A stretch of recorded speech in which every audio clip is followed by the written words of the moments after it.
48% of the Muslim in the United States of America believe that they are Muslim first, they are American second.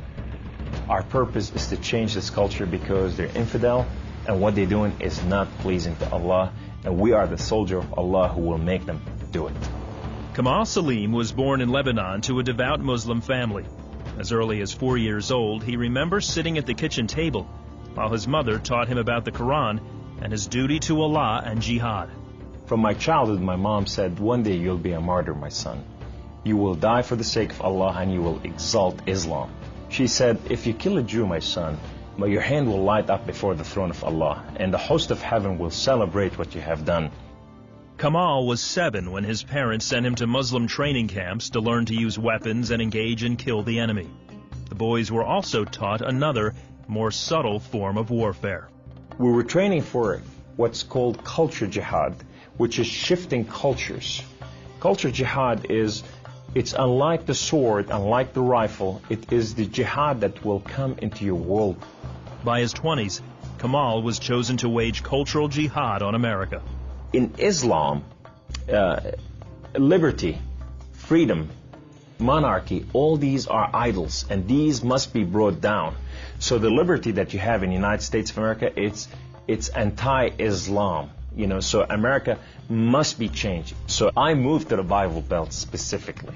The Bible Belt was the strongest of strongest. That's where the stout Christians are. And I want to take on the best of the best because I considered myself as a sword of Islam. I thought I'm anointed, I'm unique, I'm selected.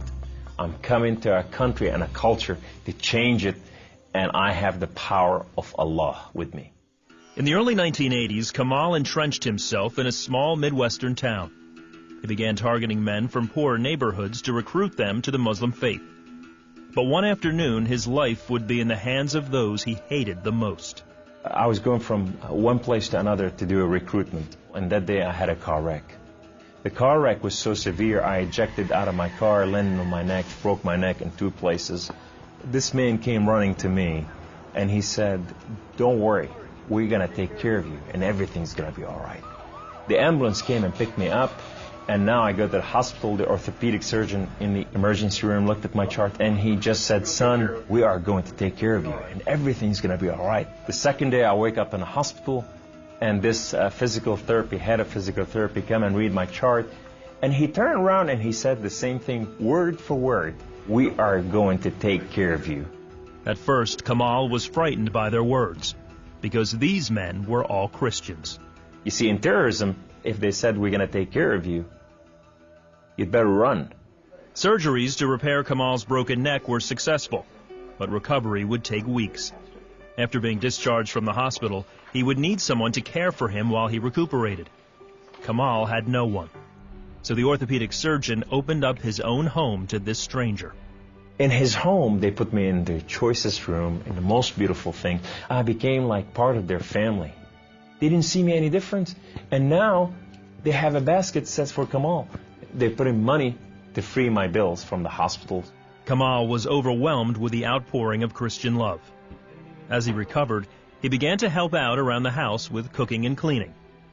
They have Jewish friends, they came from Israel, that they support, And now I'm hugging Israelis and I'm cooking for Jews. I go, what has happened to me? When Kamal was able to take care of himself and return to his apartment, the doctor had another surprise for him. He said, this is the keys to the house, and here's an extra key. This is your new car. We just want to bless you. You can come anytime you want. So I go to my home, and I go to my cold place that I haven't been there in months, and dust is this thick. And I just got to settle this issue with my God to know that if it's real or not. So I walk inside, I shut the door, I go right in the eastern window, and I fall on my knees, and I put my hands to the heavens, and I cry up to my God. Allah, Allah, my Lord and my King, why have you done such a thing to me? I'm okay with the car wreck. I'm okay with all this, but why did you put me among Christians? I'm confused. These Christians and Jews, they're good people. There's nothing wrong with them. They don't want to kill us. They're not the same thing that I learned about them. Allah, these people have relationship with their God. These people, they cry out to the God and they answer them. I want to hear your voice. I want to hear you love me. If you're real, speak to me. I want to hear your voice. Guess what Allah said that day? Absolutely nothing. Kamal felt that because he questioned his faith, the honorable thing to do was to end his own life. So I went to reach out my guns and put it in the right place and clock out. I heard the voice. The voice knew me by name. He said, Kamal, Kamal, Kamal, why don't you call on God of Father Abraham and Isaac and Jacob? And now I fell on my knees and I put my hands to the heavens immediately as I heard the voice, and I cried out with every fiber within me, God of Father Abraham, if you are real, would you speak to me? God of Father Abraham, if you are real, I want to know you. Well, God of Father Abraham came to the room, and he filled the room with his glory, and his name was Yahweh. The Lord is one. In his hand, he has holes in his hand. He has holes in his feet. His name is Jesus. I said to him, who are you, my Lord? Who are you? He said, I am that I am. I said, I'm a simple man with a simple mind. What is that supposed to mean? He said, I am the Alpha. I am the Omega. I am the beginning. I am the end. I am everything that is in between. I have known you before I formed the foundation of the earth. I have loved you before I formed you in your mother womb. Rise up. Rise up, come on. Kum. You are my warrior. You are not their warrior. And I said to him, I said, my Lord, I will live and die for you. He said, do not die for me. I died for you that you may live. That day, instead of taking his life, Kamal gave it to Jesus.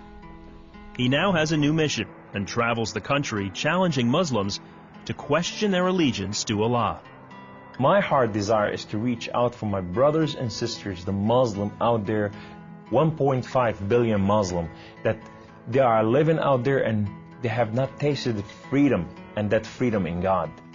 It's been over 20 years since Kamal left the Islamic faith, and even threats of violence and death cannot stop him from sharing his story. He is real. You know, and if you never experienced God before in your life, if you never tasted God, and if you think you got nothing to lose, when you're sitting in your home, whether you're a Muslim or a non-Muslim or a non-Christian or whatever you are, say, call on God of Father Abraham and Isaac and Jacob, and say, if you are real, speak to me. I want to hear your voice.